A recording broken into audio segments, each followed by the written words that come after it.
పరమతండ్రి నామంలో మీ అందరికీ షలోం. ఈరోజు ముఖ్యంగా ఈరోజు కూడా ఆజ్ఞల కోసం మాట్లాడతాం. మీ ముందు వీడియోలో చెప్పినట్లు పండుగల కోసం, పండుగలు ఎలా చేయాలి, ఎప్పటి నుంచి స్టార్ట్ అవుతాయి, పరమతండ్రి ఎలా ఇచ్చారు, ఎవరు ఎలా ఎప్పుడు ఇచ్చారు, పండుగలు మనం ఎందుకు ఆచరించాలి అనే విషయం మీద మాట్లాడదాం అనుకుంటున్నాను. ఓకే,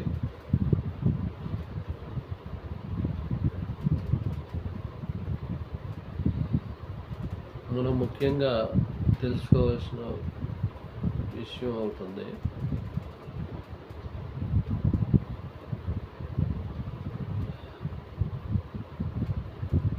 పరమతండ్రి మనకి దినాలు ఎలా క్యాల్కులేట్ చేయాలో, పండగలు ఎలా క్యాల్కులేట్ చేయాలో, విశ్రాంతి దినాలు ఎలా క్యాల్కులేట్ చేయాలో, నెలపడుపు ఎలా తెలుసుకోవాలో అన్నీ బైబిల్లో ఉన్నాయి. కానీ వాటి నుండి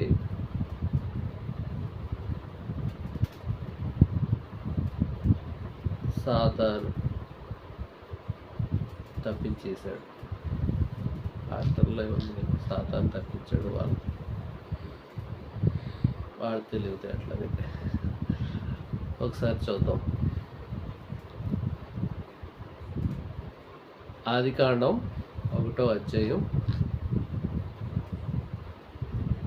1వ వచనం నుంచి.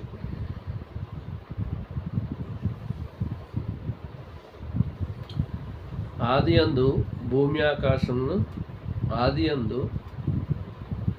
దేవుడు భూమి ఆకాశమును సృజించెను.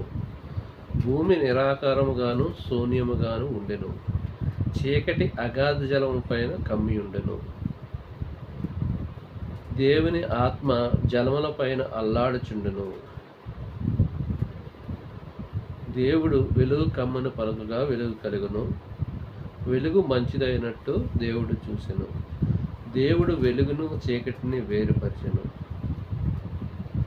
దేవుడు వెలుగునకు పగలనియు చీకటికి రాత్రనియు పేరు పెట్టెను.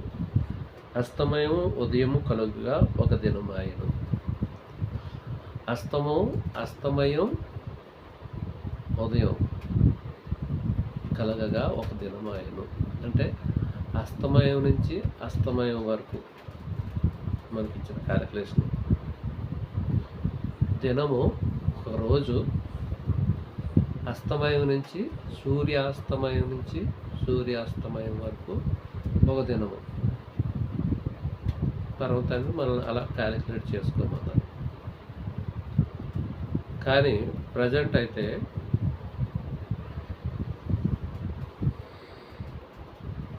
ఈ లోకదేవత మార్చేస్తుంది. రాత్రి 12 గంటల నుంచి 12 గంటల వరకు. బైబిల్లో ఉన్నది ఒకటి, మనం చేసేది ఒకటి. మరి ఏం చేస్తాం? భూలోకాధికారి, ఈ లోకాధికారి 12 మిడ్ నైట్. మనకైతే పర్వతాన్ని అలా చెప్పలేదు. మనం డైరెక్ట్గా టైం కూడా చూడవసరం లేదు. సాయంకాలం సూర్యాస్తమయం అయిపోతే రోజు స్టార్ట్ అయిపోతుందని అందరికీ తెలిసిపోతుంది. మన పెద్దలు కూడా అలాగే చేసేవారు గడియారం లేనప్పుడు. అదే ఒక రోజు స్టార్ట్ అవ్వాలంటే న్యూ ఇయర్ చేస్తారు కదా, 12 గంటల వరకు వెయిట్ చేసి అర్ధరాత్రి వరకు వెయిట్ చేసి అర్ధరాత్రిలో చేస్తారు. పర్వతంటే అయితే అలాగే ఉండలేదు. అస్తమయం నుంచి అస్తమయం వరకు ఒక రోజు. ఇంకా చదువుతాం.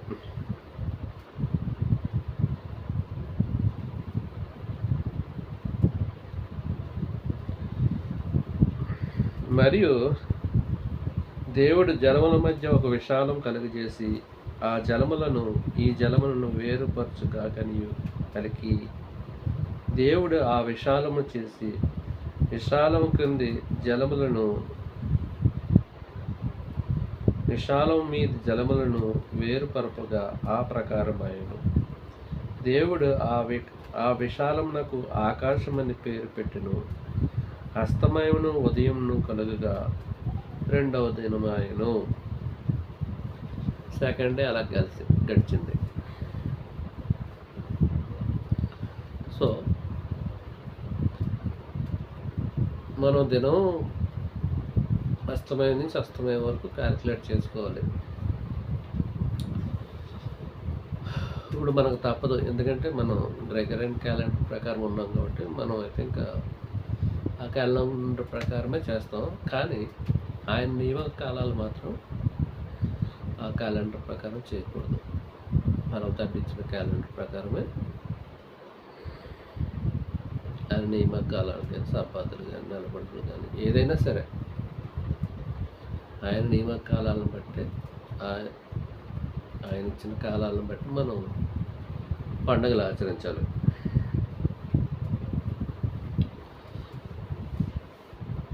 చూద్దాం. నిర్గమాకాండం 20వ అధ్యాయం. యాహ్వే ఈ ఆజ్ఞలన్నీ, నేను యాహ్వేని చదువుతాను. యాహ్వే ఈ ఆజ్ఞలన్నీ వివరించి చెప్పాను. నీ తండ్రి అయిన యాహ్వేను నేనే దాసుల గృహమైన ఐగుప్తు దేశంలో నుండి వెలుపలికి రప్పించేదని. నేను తప్ప వేరొక తండ్రి నీకు ఉండకూడదు. పైన ఆకాశం అందే గాని క్రింది భూమి అందే గాని భూమి కింద నీల అందే గాని ఉండు. దేని రూపమునైనను విగ్రహమునైనను చేసుకునకూడదు. వాటికి సాగిలు పడకూడదు, వాటిని పూజింపకూడదు.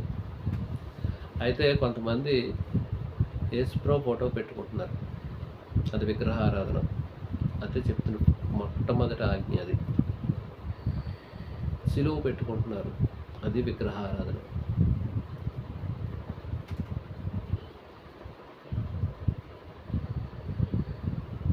ఇప్పుడు మనకు కావాల్సిన వాళ్ళని మన సొంత ఇంట్లో వాళ్ళని, మన తండ్రిని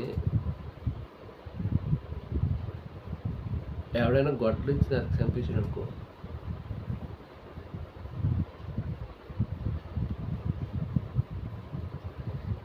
ఆ గొడ్లు తీసుకొచ్చి ఇంటి దగ్గర తగిలిస్తామా?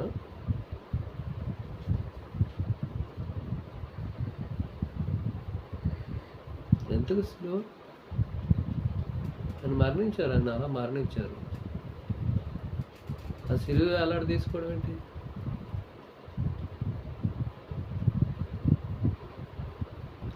ఆ సిలువ కూడా కరెక్ట్ కాదు, అది స్వస్తిక్. ఆ టైంలో స్వస్తిక్ నుంచి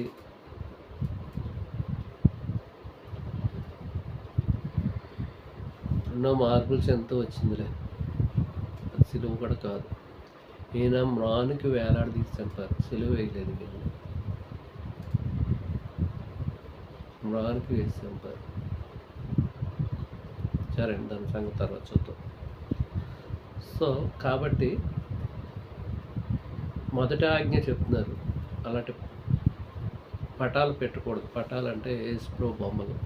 ఇప్పుడు ఫర్ ఎగ్జాంపుల్ యేసుప్రభు బొమ్మలు చూడండి, మీ ఇంట్లో ఉన్నాయేమో ఇండియన్ యేసుప్రభు లాగా ఉంటాడు, అదే ఫారిన్ చూస్తే ఫారిన్ యేసుప్రభు లాగా ఉంటాడు, జపనీస్ చూస్తే జపనీస్ యేసుప్రభు లాగా ఉంటాడు. ఆయన రూపాన్ని ఏంటిది? మీరు రకరకాలుగా, ఆయన రూపం ఎవరికి తెలీదు, కానీ ఏదో ఊహించుకుని ఇలా ఉంటాడు. ఆయన్ని కించవలసినట్టు కాదు అది. అదే చెప్తున్నాడు,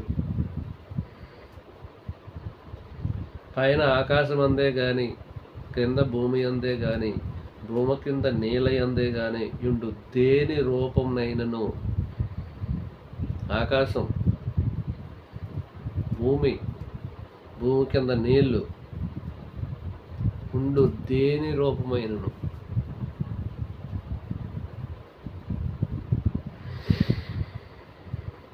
నువ్వు చేసుకొనకూడదు.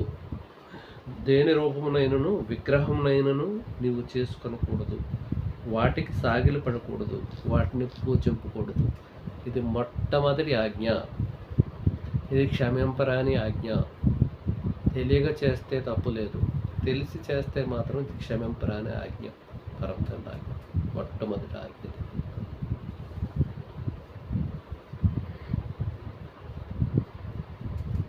ఏలయనగా నీ తండ్రి అయిన యాహ్వే నేను రోషము గల తండ్రిను. నన్ను ద్వేషించే వారి విషయంలో 3-4 తరముల వరకు తండ్రుల దోషం కుమారుల మీదకి రప్పించుచు, నన్ను ప్రేమించి నా ఆజ్ఞలు గైకొని వారిని 1000 తరముల వరకు కరుణించి వాడినై ఉన్నాను. అదే దానికోసమే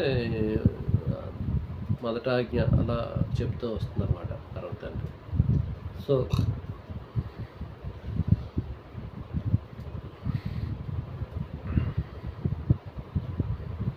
జీసస్ క్రైస్ట్ అనే ఫోటో తప్పు, సిలువ తప్పు.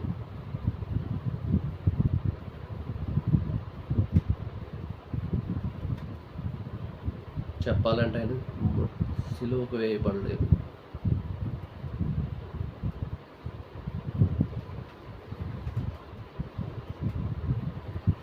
హిస్టారికల్గా వెళ్తే నెక్స్ట్ 4వ ఆజ్ఞ. 2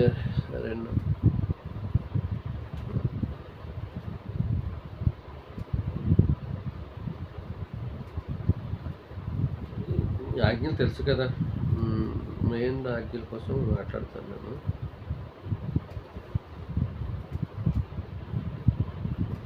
నీ తండ్రి అయిన యాహ్వే నామమును వ్యర్థముగా నొచ్చరింపకూడదు. యాహ్వే తన నామమును వ్యర్థముగా నొచ్చరింపవాన్ని నిర్దోషిగా ఎంచడు. విశ్రాంతి దినమును పరిశుద్ధముగా ఆచరించుటకు జ్ఞాపకం ఉంచుకొనుము. విశ్రాంతి దినమును పరిశుద్ధముగా ఆచరించుటకు జ్ఞాపకం చేసుకొనుము.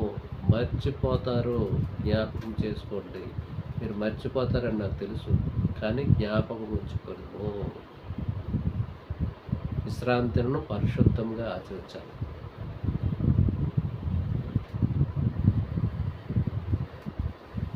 దానికోసం చెప్తున్నాడు. ఇది ఇంపార్టెంట్. విశ్రాంతి కోసం చెప్తాను.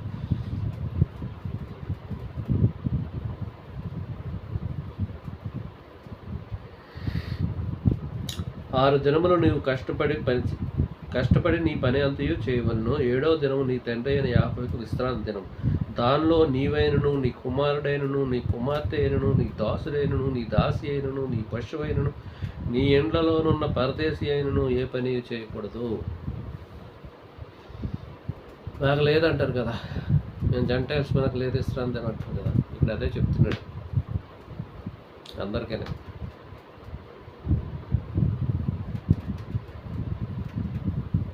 నీ దాసుడైనను, నీ దాసి అయినను, నీ పశువైనను, నీ ఇండ్లలో ఉన్న పరదేశి అయినను ఏ పని చేయకూడదు.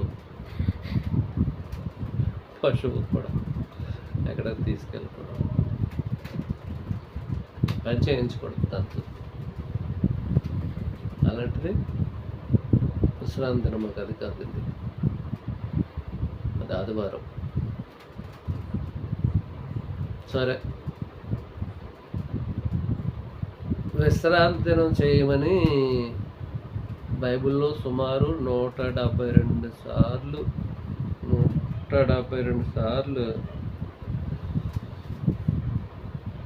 ఉంటుంది అంట. నేను చూశాను, గూగుల్ చేస్తే. ఆదివారం చేయమని ఒక్క చోటైనా ఉందా? మళ్ళీ ఏమనంటే ఒక ఆజ్ఞ కలపకూడదు, ఒక ఆజ్ఞ తీయకూడదు. మాటలు మాత్రం చెప్తారు. పరిశుద్ధ గ్రంథంలో ఒక ఆజ్ఞ తీయకూడదు, ఒక ఆజ్ఞ కాదు, ఒక పదం కలపకూడదు, ఒక పదం తీయకూడదు. మరి ఇది కలపడం కదా. ఇది దినం చేస్తున్నారు అంటున్నారు. పోనీ పునరుద్ధాన దినం ఎవరు చేయమన్నారు? చెప్పారు మీకు? ఎవరు చెప్పారు మీకు? పోనీ ఒక్కలన్నా చెప్పారా పునరుద్ధాన దినం చేయమని?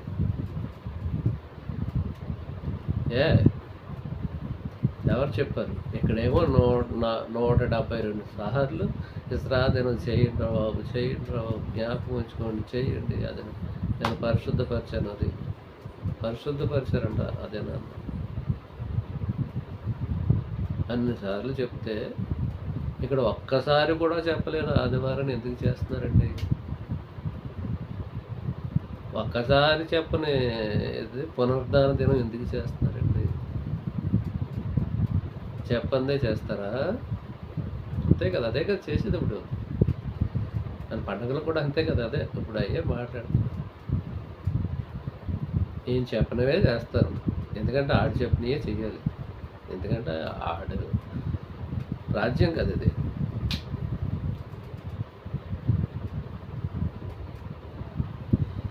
విశ్రాంతి దినాన్ని పరిశుద్ధముగా ఆచరించాలి. శుక్రవారం సాయంకాలం నుంచి శనివారం సాయంకాలం వరకు పరిశుద్ధంగా ఆచరించడం అంటే అపరిశుద్ధమైన పనులు ఏమి చేయకుండా ఉంటే చాలు. ఆయన పాటలతో ప్రార్థనతో ఏదో విధంగా స్థుతించుకుంటే చాలు.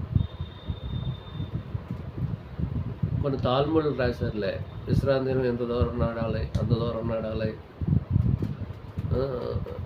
తాల్ముడు గ్రంథం అని ఉంటుంది, అవో చాలా రాశారు విశ్రాంతి దినం కోసం.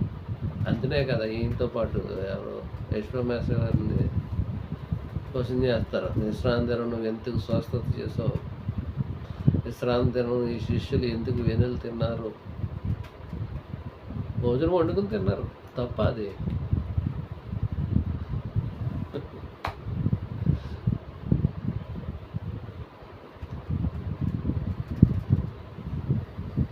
భోజనం వండుకుని తిన్నారు, తప్పే ఉంది.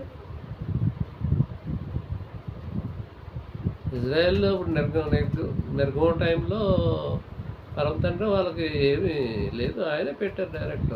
పెట్టినప్పుడు ఎందుకు విశ్రాంతి దినం రోజు మళ్ళీ మీరు ఎక్స్ట్రా పని వర్క్ చేయడం ఎందుకు అని ఆ రోజు కూడా ముందుగా కూర్చుకోమని మన్నానని చెప్పారు పరమ తండ్రి. అంత మాత్రం భోజనం ఏంటిది అన్నం వండుకోకూడదనా, నిప్పు రాజు పెట్టకూడదని ఒక లేఖనం ఉంటుంది. నిప్పు అంటే ఆ నిప్పు కాదండి, ఫైటింగ్లు చేయకూడదు. ఫైటింగ్లే కాదు, పరిశుద్ధంగా ఉండాలి సాధ్యమైనంత వరకు. కోపద్వేషాలు అవి లేకుండా.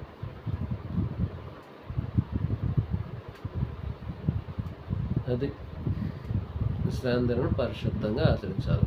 విశ్రాంతి దినం అంతా వీలైనంత వరకు నీకు పనులు మానుకోవడం బెటర్.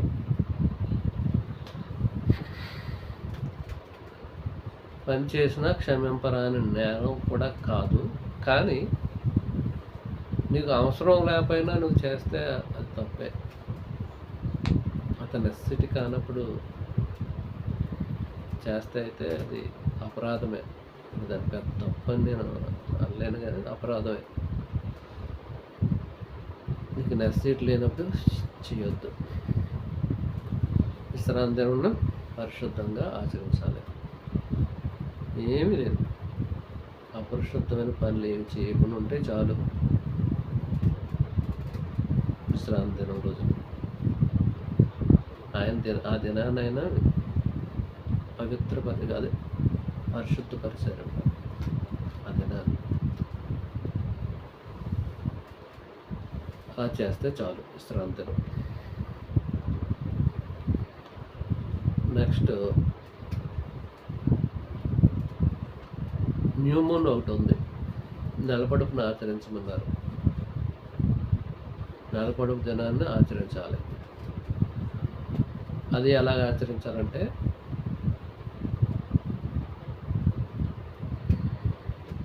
నెల ముందు ఫస్ట్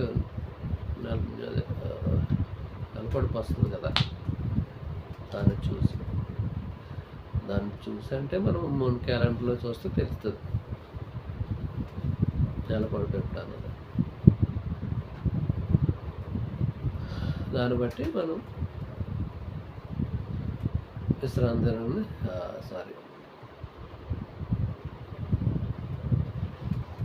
నెలపడుపు దినాన్ని ఆచరించాలి. ఆయన ఆచరించమన్నారు. విశ్రాంతి దినం నెలపడుపు దినాన్ని ఆచరించాలి. అది సేమ్ ఇలాగే ఎలాగైతే మనం విశ్రాంతి దినాన్ని పరిశుద్ధంగా ఆచరించుకుంటున్నామో అలాగే ఆచరించుకోవడమే.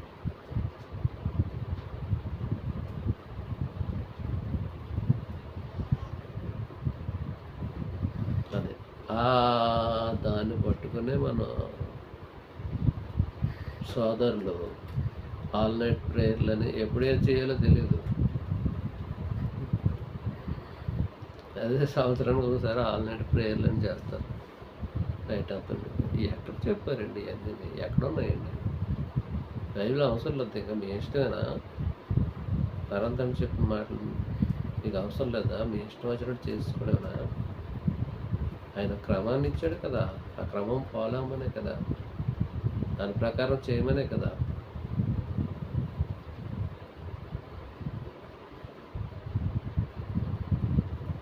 నెక్స్ట్ పండగలు. మనం మొట్టమొదటి పండగ అబీబ్. అంటే అబీబ్ నెల మొదటి రోజు. అదే న్యూ ఇయర్. మనం న్యూ ఇయర్ చేస్తాం కదా, అదే మనకి పర్వతానికి ఇచ్చిన న్యూ ఇయర్. ఒక రకంగా చెప్పాలంటే ఉగాది. అంటే ఉగాది రోజున మనం చేయమని కాదు. మనం తెలుగు క్యాలెండర్ ఉంటుంది కదా, అది మనకి మూన్ క్యాలెండర్. అది మనకు మ్యాచ్ అవుతుంది. తెలుగు క్యాలెండర్ మనకు మ్యాచ్ అవుతుంది. ఇజ్రాయెల్స్ కూడా మూన్ క్యాలెండరే పాటిస్తారు. పర్వతాన్ని కూడా మూన్ క్యాలెండర్ ఇచ్చారు మనకి.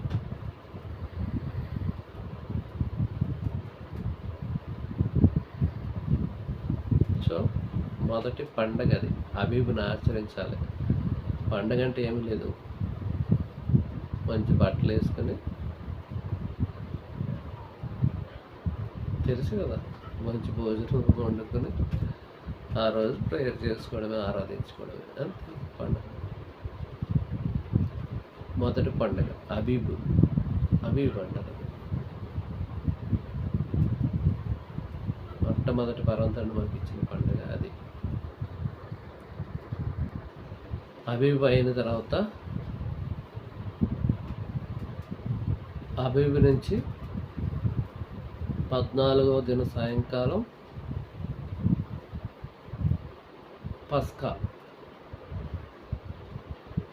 పస్కా పండుగ విన్నారు కదా. కానీ పస్కా పండుగ కాదు యాక్చువల్గా. పస్కా అన్నది యెహోవా వారు సుమారు మధ్యాహ్నం 3 గంటలకి చనిపోయినట్టున్నారు. ఆ టైంలోనే ఇంతకుముందు పస్కా బలి ఇచ్చేవారు పండగ. అది ముందుగా యెహోవా చనిపోకముందే ఇజ్రాయెల్స్ పండగ చేసినప్పుడు, అక్కడి నుంచి వచ్చినప్పుడు ఫస్ట్ ఇచ్చారు కదా. ఐగుప్తు నుంచి వచ్చినప్పుడు గడప కాములకి రాసుకోమన్నారు కదా, ప్రథమ సంతతిని చంపేశారు కదా. అదే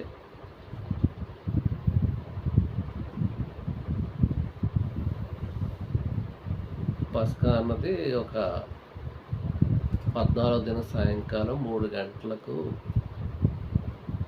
జరిగే సాంగ్యం అంతే పస్కా. కానీ అది నిజానికి అది పులియని రొట్టెల పండుగ. పస్కా అన్నది యెహోవా సాదృశ్యంగా నియర్లీ 3 o'clockకి స్లాటరింగ్ చేస్తారు. అది ఇప్పుడు లేదు. యెహోవా చనిపోయిన తర్వాత అది లేదు. దాన్నే పస్కా బలి అంటారు. పస్కా బలి అయిపోయింది, చనిపోయాడు. పస్కా బలి పశువు ఆయనే.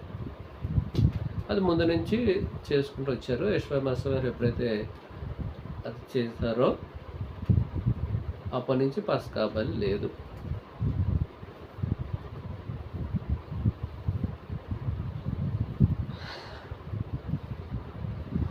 3 గంటల నుంచి సాయంకాలం 6 గంటలకు డే స్టార్ట్ అవుతుంది కదా, 15వ దినం.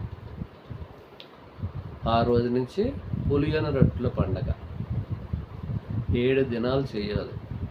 పులియని రొట్టెల పండగ 7 రోజులు, ఒక రోజు 2 రోజులు కాదు. మన పండగలు చాలా పెద్ద పండగలు పర్వతం అనిపించింది. 7 రోజులు పులియని రొట్టెల పండుగ చేయాలి. పులియని రొట్టెల పండుగ అంటే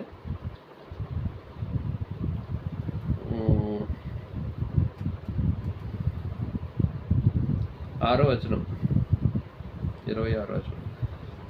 ఆ నెల 15వ దినము యాఫేకు పొంగల రొట్టెల పండుగ జరుగును. 7 దినములు మీరు పొంగని వాటినే తినవలను. 7 దినాలు పులిసిన వాటిని ఏవి తినకూడదు. పొంగన వాటిని, అదే పొంగడం మీన్స్ పులియటం. 7 దినాలు పులిసినగా వస్తువులు ఏవి తినకూడదు, మీ ఇంటిలో కూడా ఉండకూడదు.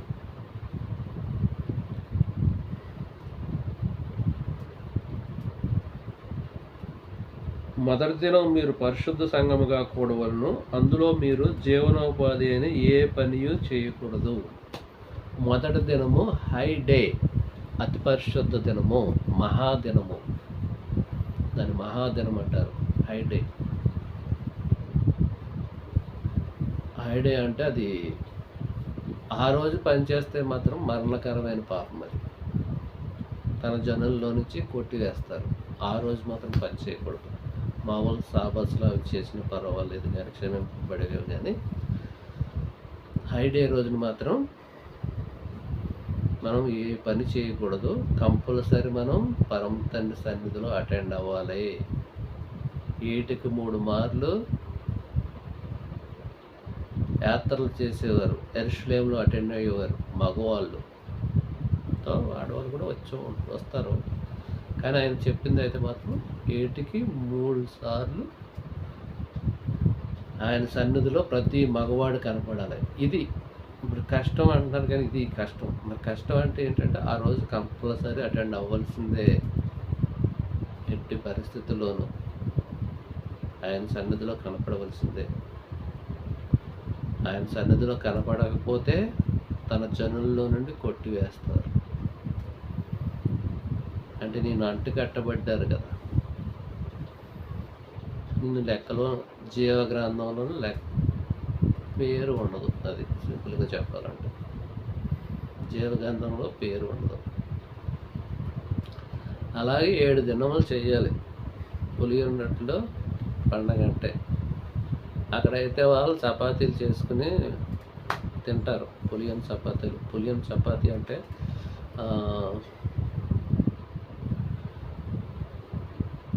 మామూలుగా సైంటిఫిక్గా 18 మినిట్స్ లోపల మనం చపాతీ చేసుకుంటే ఆయిల్ లేకుండా అది పులియని రొట్టె అవుతుంది.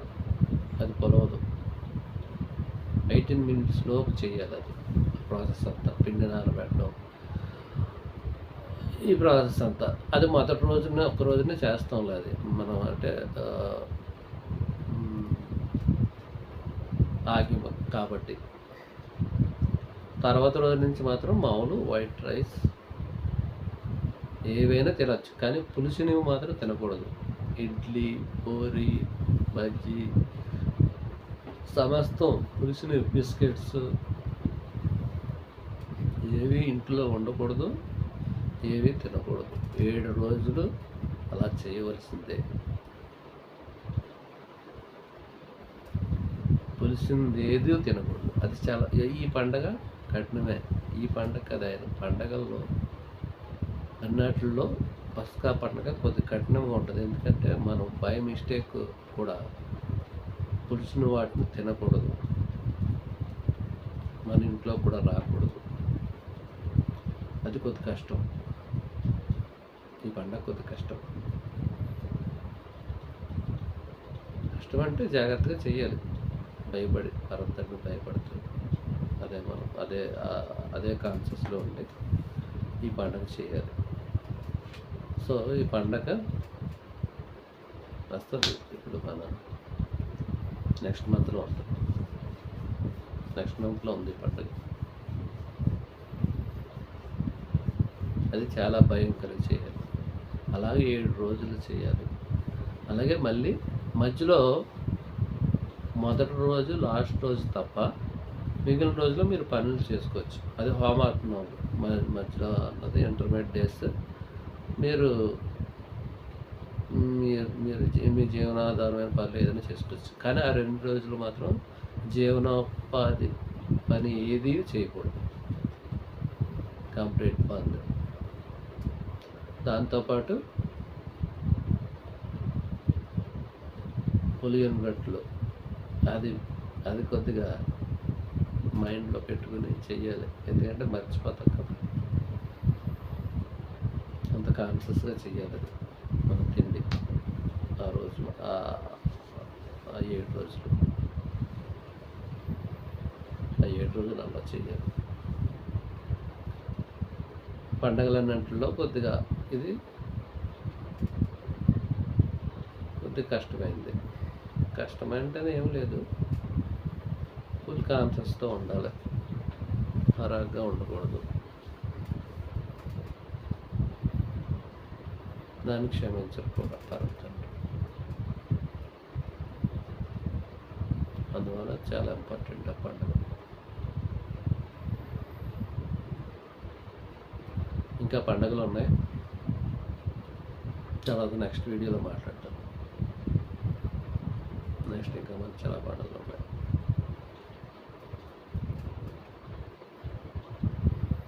పరమతండ్రి నామంలో మీ అందరికీ షలోమ్.